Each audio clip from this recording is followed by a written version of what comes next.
Here's how much savings you will need if you want to make $5,000 passively for the rest of your life.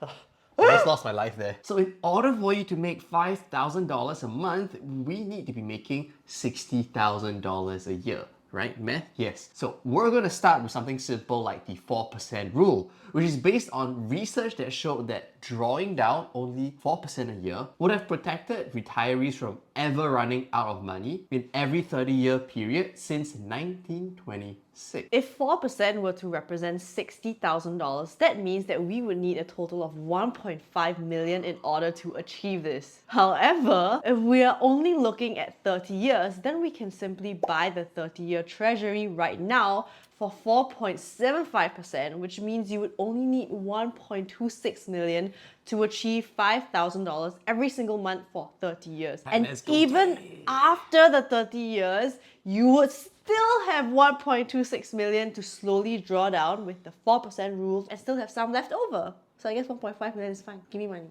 Selling Sarah right now, 1.26 million. Alright, but note that this doesn't take into account inflation. If you want an asset that can match inflation, you are probably going to need to look at some other assets like property, which Sarah is actively looking into now. You too.